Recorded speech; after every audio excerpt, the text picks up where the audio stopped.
Bonjour à toutes et à tous. On va commencer à l'heure parce qu'on a un programme intense ce matin. It's my pleasure to welcome all of you today. We know one thing is sure, that our world is shifting, and it's a profound shift. We are facing deep uncertainty as a consequence, and as a consequence of that uncertainty, we are also facing a fair amount of anxiety that goes with it. Making sense has never been as necessary as today.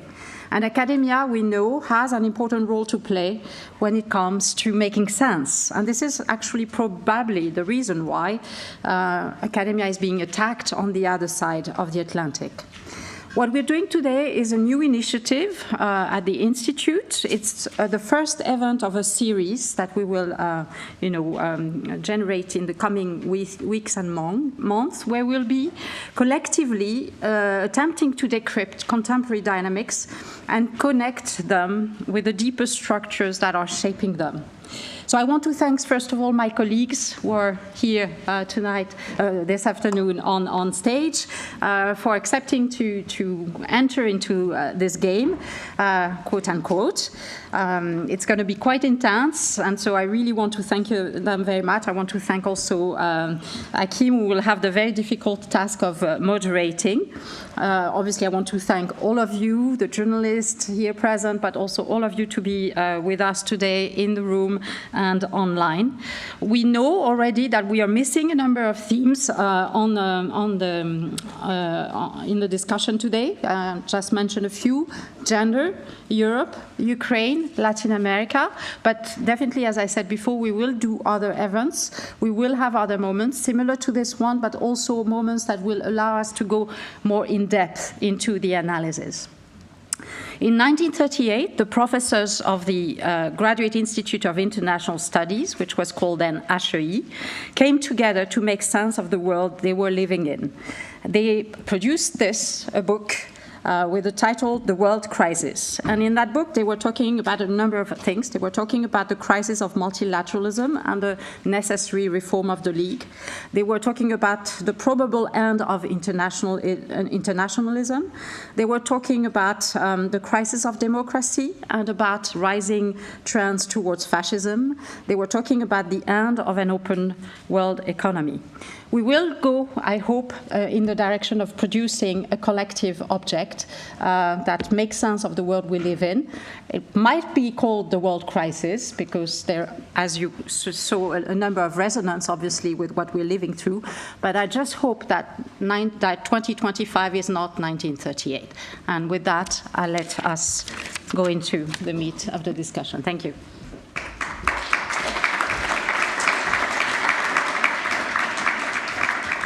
Thank you very much, Marie-Laure. Thank you to all of you to make time in your agendas to be here this afternoon. We'll have 3 blocks of inputs which we are going to have prepared for you. We'll start out with the big picture on geopolitics and the consequences for peace, which my colleague Jussi Hanhimäki and Dominic Rohner will focus on. Then we have 1 block on regional impacts on Africa, on the Middle East and China, which colleagues, Professors Eric Degila, Christiana Pereira, and also Jan Keely will focus on. And then we are looking at some thematic consequences on trade, on international humanitarian law, on global health, and also on the environment, which my colleagues Johannes Böhm, Paula Getter, Win Kim Nguyen, and Alice Pirlo will focus on. And without further ado, Professor Hanhimäki, the floor is yours, 4 minutes. It's the clock's ticking. It's just very hard. Good morning. Good afternoon, I guess. Good lunchtime to everybody. Thank you for being here. Thanks for inviting me. I think, as just a brief introduction, it's obvious that we all, at least I've been waking up the last couple of months and sort of, what the hell happened last night? Given the time difference, so you don't know which executive orders and so on have passed and shaken our world and so forth. Or the opposite, which executive orders now have been revoked to some extent or revised and so forth. So I think it's fair to say we live in quite an uncertain moment in history, but of course not for the first time. What I'm going to do is touch on 3 points: the past, the present, and the future. I'm a historian. I do the first part okay, the middle parts of our future, it's up to everybody else to figure out, but I'll make some guess. So I think in terms of the past, I mean, the reason we are in this moment is because we're thinking back to 8 decades. The past 8 decades of American leadership, of a multilateral system in which the United States was the key player, the backbone of whether it's the UN, NATO, all the international organizations present here in Geneva, and so forth. And it seems to us, I think today, that this is all falling apart because of one guy and his particular policies and so forth. Now, I think the important point to remember about the past is that the United States, for what it's worth, has never been the unambiguous supporter of a multilateral international system. We've seen episodes of unilateralism quite often in the arena. Every other decade, at the minimum, you can think back to the early 2000s and all the issues that were then in the context of the Bush administration. So in some ways, one has to sort of relativize the moment. And so I have to move to my second point. The moment, of course, which is that the United States is not isolationist. I think that's quite clear. The United States is acting out is a kind of a unilateral moment that is defined by a particular kind of transactional approach to foreign policy. You give something to us, we give something back, maybe. And what that means in geopolitical terms is, of course, we've seen this in play in the last 2 months. With Ukraine, it is, well, we want minerals, we want this, we want that. There's going to be some kind of shift and so forth. And we've seen this, of course, the tariff issues that have come up increasingly over the past couple of weeks. What is clear, though, is that there's a certain continuity even here. What we see is the United States clearly prioritizing relations with 2 countries, Russia and China. What we see here is clearly continuation, we talk about China later on, a trend towards pivoting towards Asia rather than Europe, and I think that's clearly what is happening. Now, what does that all mean for the future?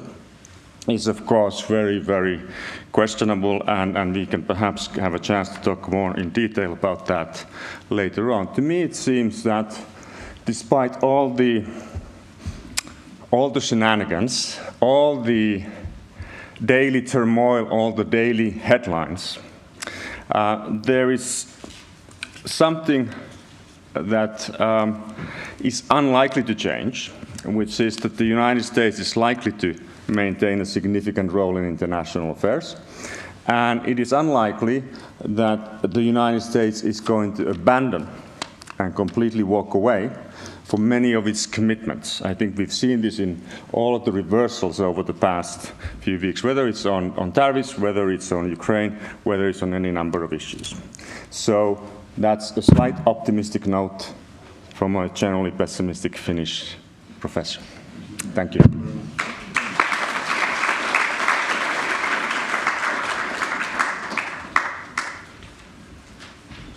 Okay, well, thanks for organizing this. Thanks for coming. I will talk about peace and conflict. All good things are 3, all bad things are 4. So I'm going to talk about 4 worrying trends of how the last 100 days could threaten peace. So we don't start from a great point, in a sense that already now we have more than 50 countries around the world that have been in armed conflict every year, which is a historic high. So it's that we have the highest levels of conflict already to start with before the Trump administration took office since World War II. So with a quarter of countries in conflict, and there are these 4 things that I think are big challenges that may exacerbate things, but we have a role to play to stop this, right? First thing is about trade. Second is about the funding of international organizations. Third is the return of dirty energy, and the fourth is the crisis of multilateralism. So let me start with trade. trade, well, you know, interdependency is kind of a recipe for peace. So I have less incentives to attack you if we very much linked in terms of business links. And so there is zillions of academic studies showing that trade wars tend to also trigger actual wars. And also, of course, all these trade wars will leave many countries poorer, and poverty is another, starting point for many wars. So that's for trade, and Johannes will talk more about that. For the second factor of funding international organizations, one of the really big results that you see by some political scientists in Uppsala, like Lisa Hultman and others, is that basically UN blue helmets play a huge role for securing peace. And the fact that the UN gets much less funding and all the international system threatens not just peacekeeping forces, but it also many programs, for example, for HIV, so ART treatment programs, transparency initiatives in mining. So there are plenty and plenty of studies that show that exactly these kind of things help to preserve peace, and they're under threat now through the defunding of international organizations. Third factor is about dirty energy. It's the comeback of coal and gas and oil. And there is this so-called resource curse. So we know that dirty energy, fossil fuels, they fuel domestic conflict, interstate wars, one-sided massacres of the populations. They hollow out democracy, etc., right? And so this worrying trend will continue if now we have kind of everything that's sustainable is kind of under threat. Fourth, multilateralism. So clearly there is this big democratic peace results that democracies attack each other less, which is under fire now. And we also see that historically in the last 60 years, we have had relatively few interstate wars compared to other periods in history. And that's exactly through the high times of multilateralism. So the correlation is really, really strong. So we need to go back. We need to fight for multilateralism. We need to reinforce international organizations, have a stronger Europe, ask business leaders to step up, and also as a civic society to do our part. Thank you. Thank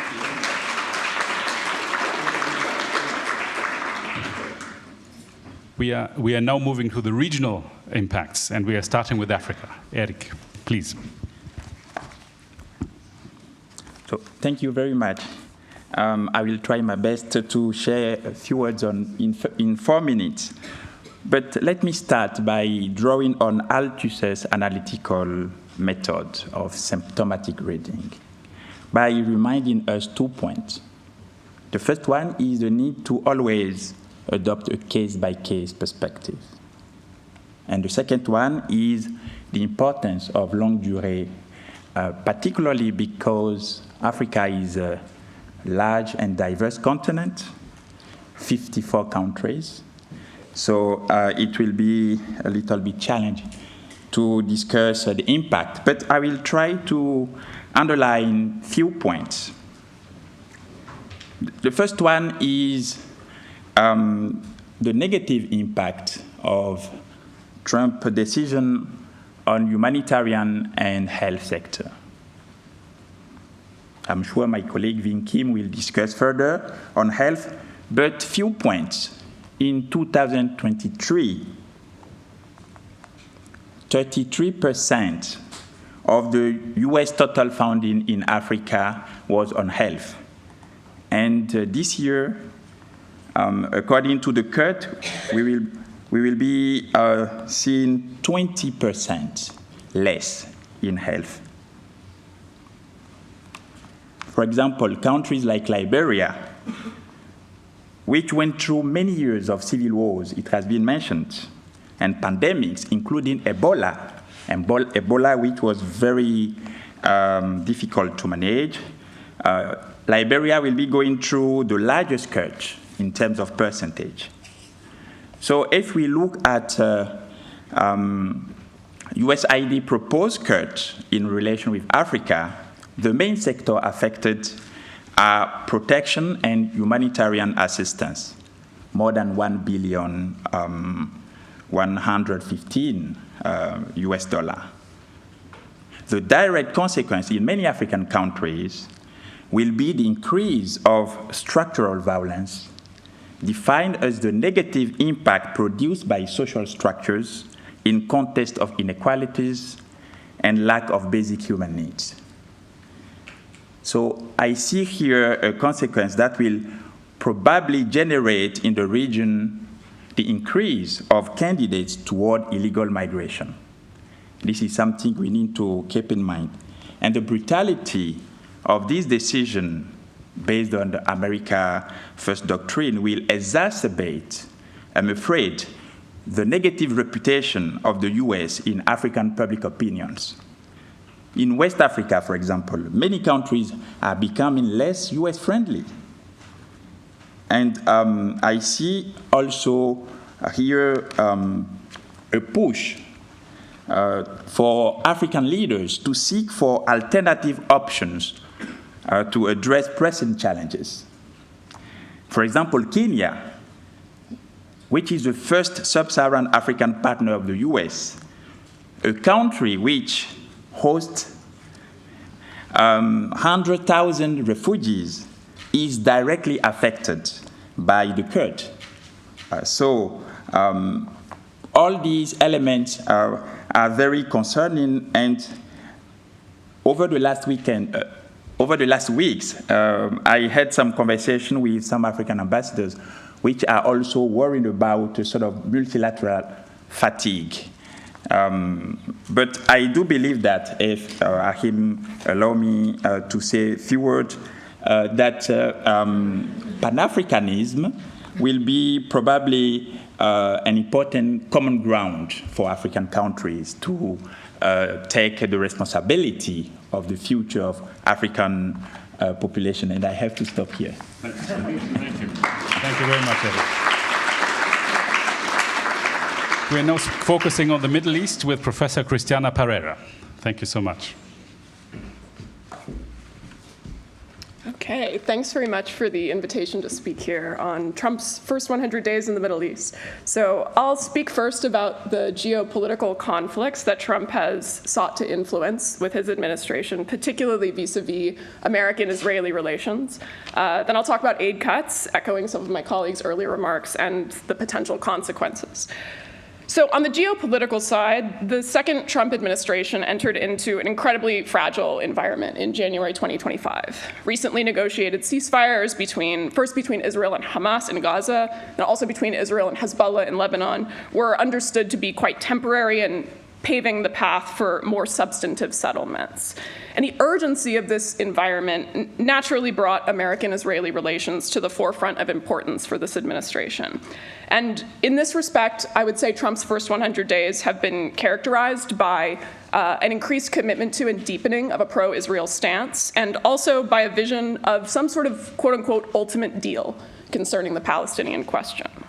So while this deal is still not particularly well fleshed out, it lacks some hallmark features of previous American efforts to broker such an arrangement. Trump's vision of a settlement for this conflict appears to sidestep Palestinian representatives, including the Palestinian Authority in the West Bank. It aims instead to secure buy-in from other Arab governments, particularly in the Gulf.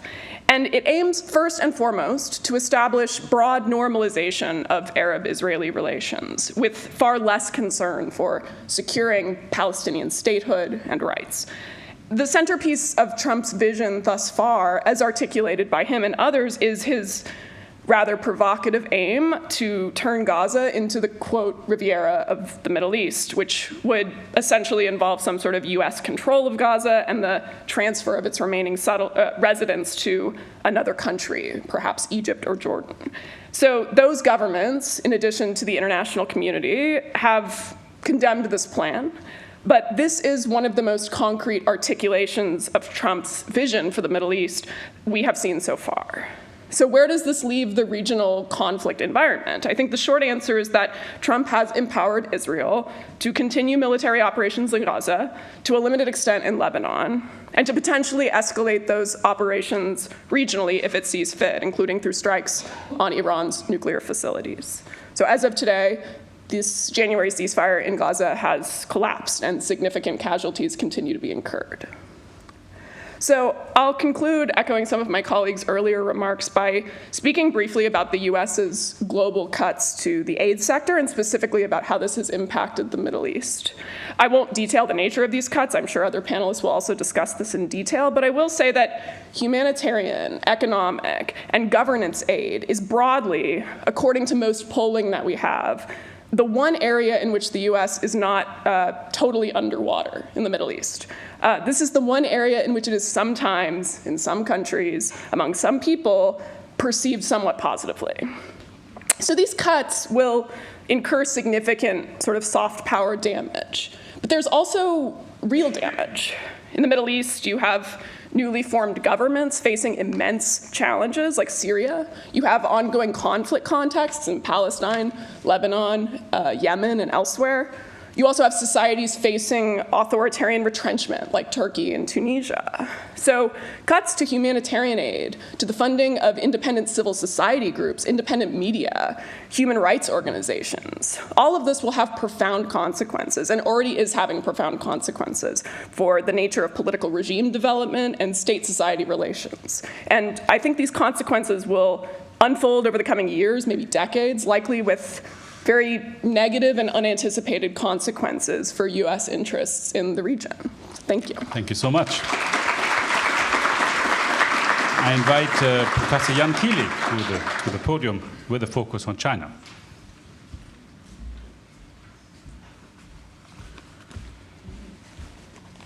So I had a nightmare. A crisis was evolving in the world, and China was at the center of it, and I was asked to talk about it in 2 minutes. You have 4. And by the time I get back to my seat, everything I said would be wrong. As a historian, I'm not that interested in the crisis, and I don't think that's the way they're thinking in Beijing at the top levels.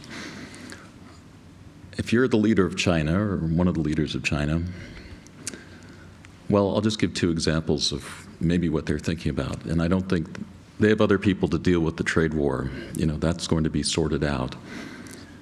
But I don't think they're really worried about the trade war as you think. I think they're worried about the fact that China is a much richer country than it used to be. There are a lot of comfortable Chinese consumers out there now. Tens and tens of millions that have been created over a short amount of time in world history.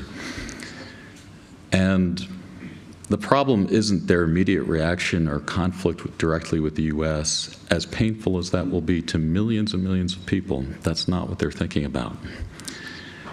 At some point, when this crisis in its immediate form is over, they're going to be dealing with the fact that there are going to be many, many people angry at somebody about what happened. And in a place where the state is as powerful and makes as many claims as it does, as China, it's the party state that they're going to be looking at. I'm not saying there's going to be a rising in China. I'm simply saying the long-term outcome domestically from the perspective of a Chinese leader is worrying about that. First point. Second, whatever pain somebody like this Trump can do, the short-term pain of that is, of course, something that China can manage. And they're better prepared than anybody is. I don't have to probably explain to all of you. However, Trump is giving the greatest gift to China's efforts to complete its global mission since the beginning of the 20th century, its nation-state formation concept, to be rich and powerful, to be the leading superpower of the 21st century, and to be the richest country in the world. 5 to 10 years ago, that didn't seem possible. 20 years ago, everybody was predicting it. Now we're suddenly back in a position where they have someone helping them diminish virtually every part of the American model, that's Professor Hanamaki was talking about a minute ago, that has maintained U.S. power and, from a Beijing perspective, was in the way of their achieving their goals. The problem with anything that's this much of a gift, like Christmas 10 times over, is you have to know how to use it. You have to get it right.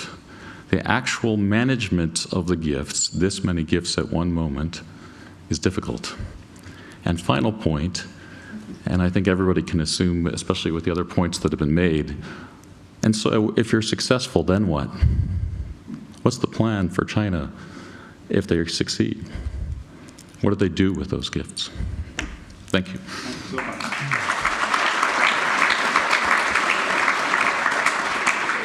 Thank you so much. We'll now start with our thematic block, and I'll invite Johannes Böhm, Professor in International Economics, to the podium. Thank you so much.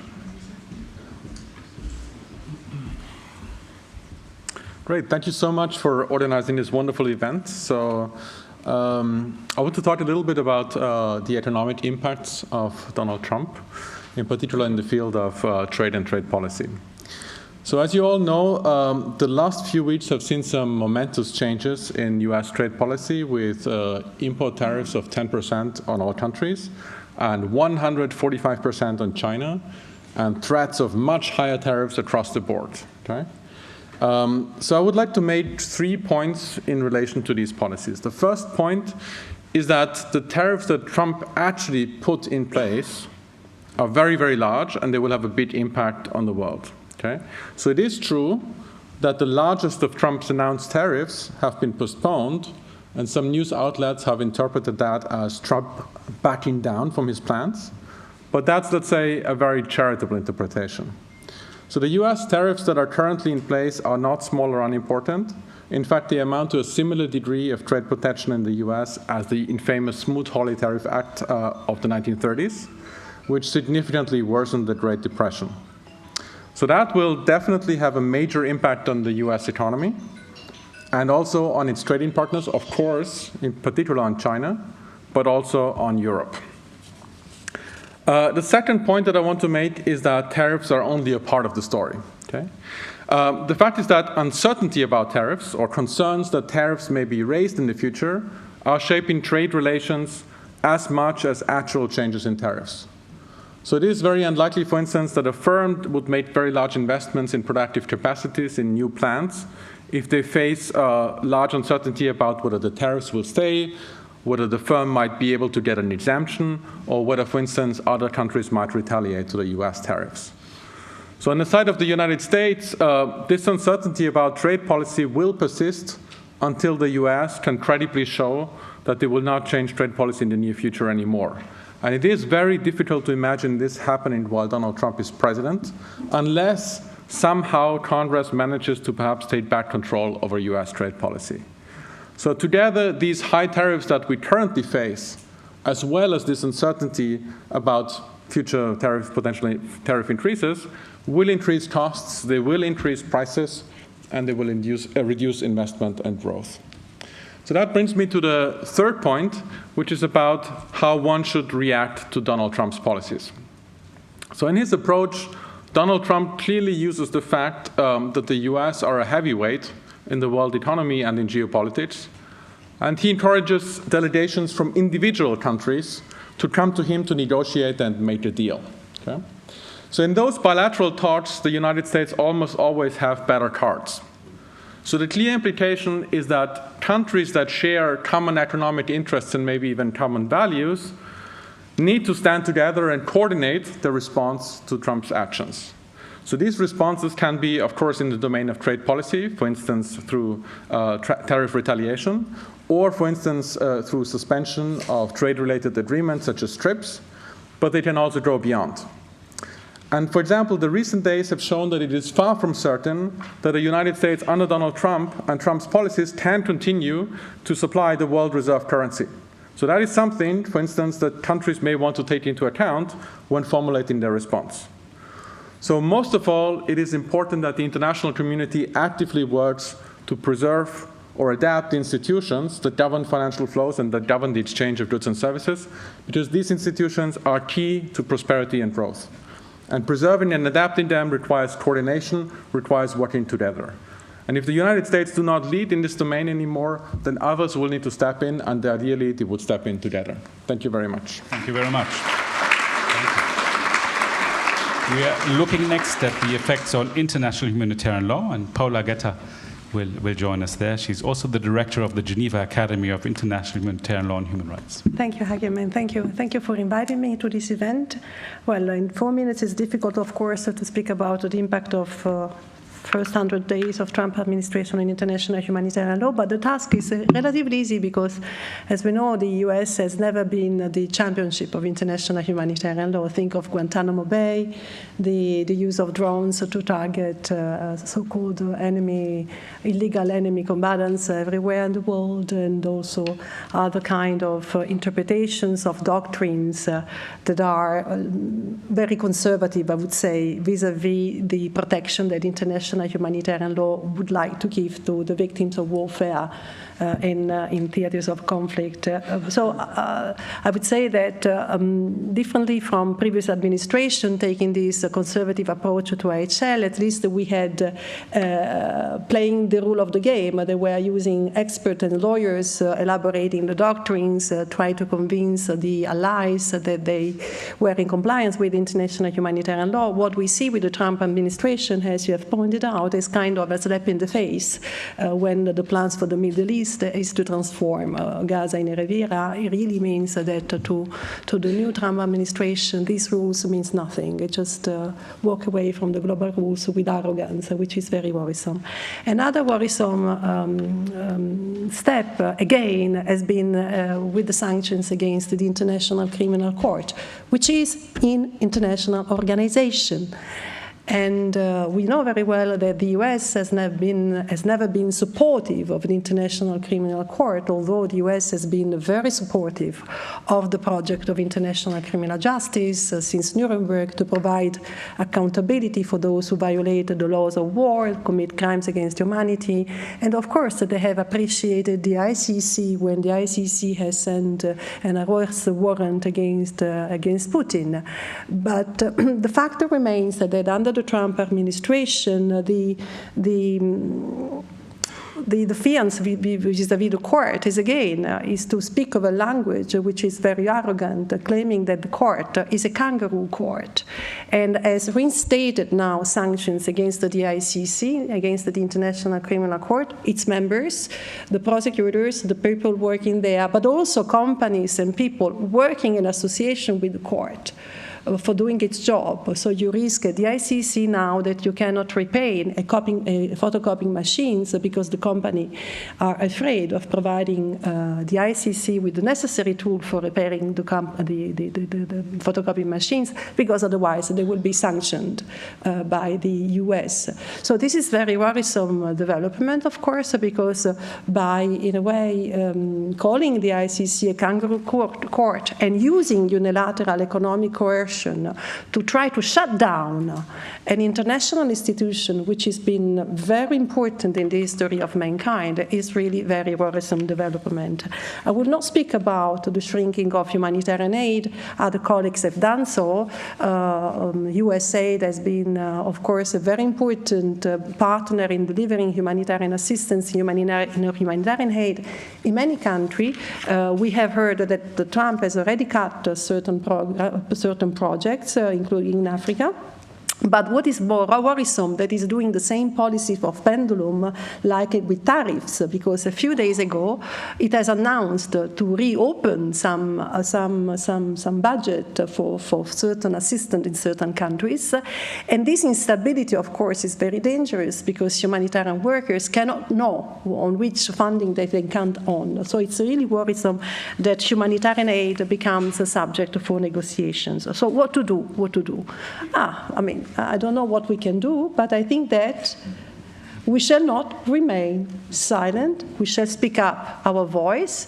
At least we have to do this and to try to take these crises and these threats that comes from the US very seriously into account. Thank you. Thank you so much. Thank you. we advance to the impact on global health with Professor Win Kim Nguyen. Thank you, Win Kim. So thank you for the invitation. I have 4 points, which I guess is bad news, but the impact of Trump's first 100 days on global health. I think it's worth stating that global health was really the first target. The executive order withdrawing from WHO was the 8th one he signed on the first day. And what we've seen in the last 100 days is nothing less than the destruction of the global health system as we knew it. Of course, the heart of the system was the WHO, its governance and coordination. That was what has had a lot of media play, particularly in Geneva. But of course, the aid cuts have effectively destroyed the infrastructure for developing global health. 60% of that infrastructure was funded by the US globally, and once you take 60% away, then even other countries cannot deliver health. So destruction of the global health system, aiming at its governance and coordination and delivery. This was really the first target, if you will, of, I think it's fair to say that, of President Trump when he came into office. The impact has been immediate and severe. So we're talking about already 30,000 deaths, tens of thousands of children infected with HIV, et cetera. It's worth thinking about these numbers because these are the epidemiological impacts of a world war. They will refract. It's a cohort effect, so a whole generation of people will be marked by these cuts. There hasn't been a lot of coverage because this has all been invisible, but we will be living with the epidemiological consequences easily for the next generation or two. Including reversals and possible resurgences of HIV, tuberculosis, and malaria, and other infectious diseases. And we won't even talk about the ones that might come. Third impact has been that trust, which is the fabric of what public health is based on and is links citizens to their states, has been weaponized. Trust was already weak internationally after COVID. It's now largely collapsed. So what we have now is global health as a field of competition and of conflict rather than one of collaboration. So we're really in a completely different world here. And now the good news. So I think the good news is that there is unusual frankness and willingness to acknowledge what has happened that has emerged now even in Geneva, which has traditionally been insulated from self-criticism. I think there's now a fairly large consensus that this has been a failure of global governance, that this could have all been foreseen, and that there will no longer ever be reliance on a global hegemon for global health. What that new system will look like, we don't know, but there is broad agreement that we need one. We need basic guidelines, standards, all the kind of what are called normative functions that WHO does are necessary for the survival of humanity. So that's the good news.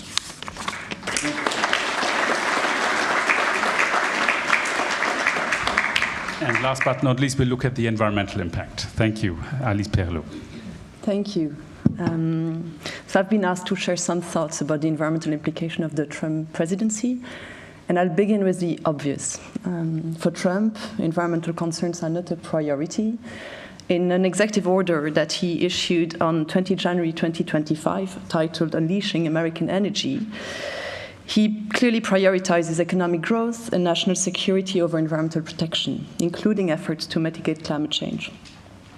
The order also suggests that environmental concerns are secondary to what he frames as the American people's freedom to purchase energy-inefficient items, such as, he even mentioned light bulbs, gas stoves, dishwashers, etc. This order of priority also translates in how he views the role of the US at the global level. In his own words, he wants to put America first, and this includes the US withdrawal of the Paris Agreement. What I'd like to do in the rest of this short talk is to put the impact of Trump's presidency into perspective, particularly regarding climate change mitigation. I'll make two main points. My first point will be to emphasize that this issue is not solely about Trump. And my second point will address the idea that global large-scale environmental problems do not necessarily require global, uniform, and centralized solution. Let me start with my first point.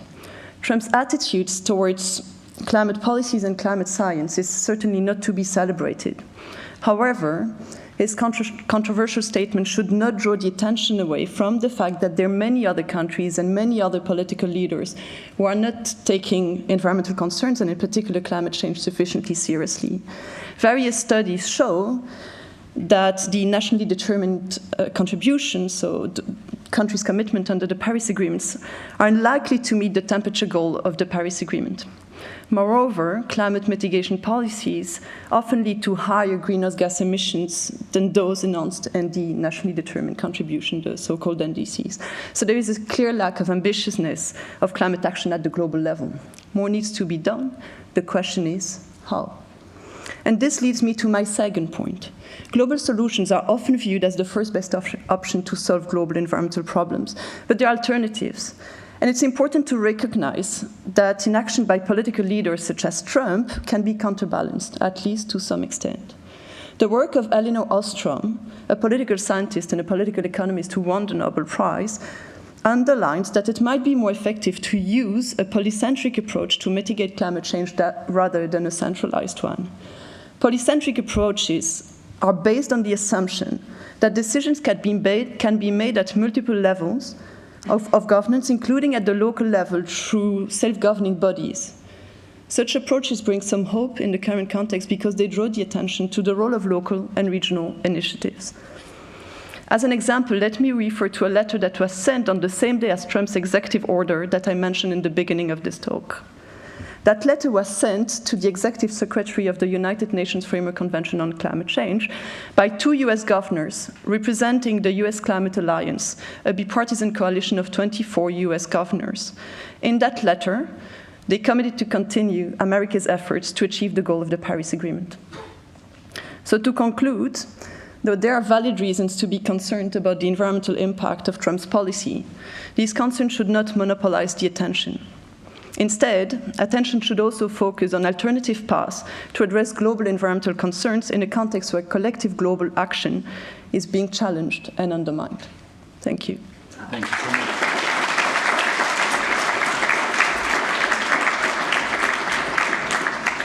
Thank you very much to all speakers to being so diligent and keeping to the time limit. This was a very easy work for me as a moderator. We can now have about 15 minutes for questions and answers. We have several journalists in the room that can ask questions. That's what your day job is about, I presume. We have many others who are students and other members of our community who are here. The guideline for our colleagues is that they give very short answers in tweet style. So we have microphones in the room, I think, if I'm not mistaken. We have two fingers here, and we have the microphone who's coming. Thank you very much. Assis Moreira, Valor Econômico, São Paulo, the Brazil Economic Newspaper. Just the question, what we can expect, even though you know we are talking about Trump, what we can expect for the next 100 days? How good you didn't say 100 years. Thank you. Yes, please. We take a few questions at the time. Hello, my name is Christiana with the German press agency. My question goes to the colleague who was talking about China. The worrying trends that you outlined, what consequence does that have? What is China, in your opinion, going to do about the worries they have about discontent down the line? Thank you. Thank you so much. We have more hands. We have a hand. We have a hand, the lady in the green, and then here. And I have seen your hands up there. Don't worry. Thank you. Thanks, everybody, for this great event. Olivia Lapoidova, correspondent at Reuters. Just to speak to global health, the comment was made that global health is now a field of competition and conflict rather than one of collaboration. I would love to know what kind of impact we might see from that and how that could reshape what we've been used to. And just on the point of trade, Johannes, you were saying that this kind of reduction of tariffs for the next 90 days to 10% is a rather charitable interpretation. What do you foresee happening? I mean, countries lining up, for bilateral agreements and the impact that could have on global trade, but also institutions like the World Trade Organization. Thank you. Thank you so much. And we take one more, and we'll have a second round coming up. Yes. Merci. Cynthia Ruffly pour Watson. J'aurais une question pour professeur Gaeta concernant le droit humanitaire international et la CPI. On parle beaucoup de Trump, on parle beaucoup des États-Unis en lien avec la CPI, mais moi je m'intéresse aussi aux autres pays, comme par exemple la France, sur le respect de ces mandats d'arrêt, par exemple, liés à Benjamin Netanyahu, par exemple. Donc on a un focus sur les États-Unis, mais j'aimerais savoir ce qu'il en est de ces autres pays. Est-ce qu'ils ont un trend, j'allais dire, où vont suivre les États-Unis, ou ils vont être indépendants sur cette question-là? Thank you very much. So I'm going to give you each about 30 seconds to 60 minutes, which is just about a tweet style, also recalling that you'll have time to engage with the journalist after this event. Why don't we start with health, with you?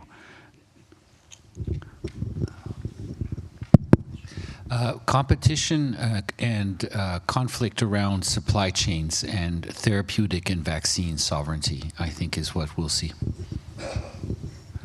Paula, in the same style. Same style. Okay. I think that we shall distinguish the question of the execution of the arrest warrant against Netanyahu, because France was not directed by the court to arrest Netanyahu while he was flying over so it's something that we have to set aside. One other thing is, on the contrary, certain countries have reaffirmed their support to the International Criminal Court after the sanctions that the US has made towards the court. Unfortunately, my country, Italy, is not among them. I think it's important that other countries would follow, because if we lose the court, I think it will be really something that we have to worry about because of the way we lose the court. Because if we lose the court because of the economic coercion towards an international organization, because the dollar is the means of exchange in global transactions, Trump has already threatened the Human Rights Council with sanctions. And what else? He could threaten with unilateral sanctions other international organizations as well. Thank you so much. And you can pass the microphone just to Johannes, please, on the issue on trade. Yes, so the question on trade, it's very hard to know whether this 90 days postponement will stick until the end. It might get postponed further. All these things might change on the whim of a president, right? I think the WTO has to play a very important role going forward. Not only to remain a forum for exchange and maybe also coordination of trade delegations and different countries in providing a response to those policies, but also it's very important to preserve the rules, but not just the rules, but also the norms that have been established in how to retaliate to actions and what can we do. And so far, I think, and that's maybe a slightly optimistic note, I think the WTO has been fulfilling that purpose fairly well and has been remarkably stable, I think, in all this adverse climate. So I think that gives hope. Have the microphone travel forward to China. Thank you. Good question to China. So on that question, I think, of course, the Chinese government will constantly be doing all kinds of things on every level you can imagine. But at one level, of course, it is the most sophisticated security technology system the world has ever seen internally. And that's not trying to spook you or anything. It's something I've lived through myself. It didn't used to be that way. When people worried about it in the Cold War, it was false. It's true now. But that's not sufficient, and they know that. And hence, of course, they have a whole theory and a whole agenda, and even the public version of it is not exactly what they're totally doing in terms of understanding that economic success in the long run is the answer. They've always understood that. At that level, they're still Marxists. So, yeah, I think they're doing all kinds of things, but they also know that the challenges they face, even if everything goes well, which will, despite the current leader of China's aversion to a notion that you need the rest of the world, they are in fact acting, and they have great opportunities to act to connect their trade to the rest of the world where Trump is letting them go, let's say. So in that sense, China is a big country, but we don't have much. Did I get carried away? Well, we'll talk later. You know, it's great to see how economists are so precise, and the historians like to speak. But we have of course the question on what to expect in the next 100 days. Anyone very briefly who would like to? May I? Yes, of course. Is that on somehow? Yes. So one word is uncertainty, continued uncertainty. I think shifting of attention, as it has done over the last not quite 100 days yet, from this issue to that issue. The media will focus today on tariffs, tomorrow on Ukraine, the next day on Gaza, and so on. I think we're going to see that roller coaster happen. I think we're going to see a few deals, trade deals, that will be magnified out of all proportion in terms of their significance. But overall, I think when the 90-day hiatus comes, then the big challenge will be whether or not there's going to be, continued, how that's all going to revolve. Last point, Trump, I guarantee you, will win a lot of golf tournaments at his own golf clubs. He will win a lot of golf tournaments because he has a lot of practice these days. We'll do another round. Let's do another round. There were a lot of questions over there. Where's the microphone? There's one gentleman right at the aisle here. Yes, exactly. And then the microphone goes around there, and there will be a lot of hands. I've seen you. Yes, please, just very briefly. All right, merci beaucoup. J'ai deux petites questions qui s'adressent au professeur Eric de Gila. Il porte sur l'Afrique. Au vu des positions de l'administration Trump sur les différents sujets qui ont été abordés aujourd'hui et des incertitudes mondiales qui en découlent, quelle position stratégique l'Afrique devrait-elle adopter pour diversifier ses partenariats et réduire sa dépendance à l'aide étrangère? Et comment l'Afrique peut-elle affirmer son rôle comme acteur clé sur la scène internationale? Merci beaucoup. Thank you so much. Can you just have the microphone travel over there, please? Yes. Thank you so much. Two questions. One, we speak about the resource course over oil and gas and coal, but which is the possibility of resource course for critical minerals, especially in a securitization or environment? Secondly, how Trump can reinforce a trend towards a globalization, or instead give a response on multilateralism in also trade and the relationship between countries? And then I have any question, but as many in this room have, we now move to this side, and we have the lady right in the middle here, please. And I already know I'm not going to do justice to all of the hands, and I'm very sorry for that. Thank you so much. My name is Lærke. I'm a university student at Copenhagen University, and my question is for Professor Johannes. First of all, thank you very much. You mentioned that so far the WTO has been fulfilling its purpose very well as a stabilizing role. My question is whether you could elaborate a little bit, and especially in the light of the criticism of the WTO has remained passive in this entire conflict. Thank you. Thank you very much. We go to the lady right here. No, behind, sorry. Thank you all the professors.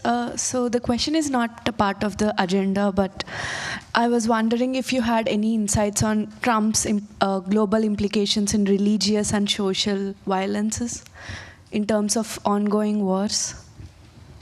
Thank you so much. Then we'll have the microphone that will travel to the gentleman in the blue jumper.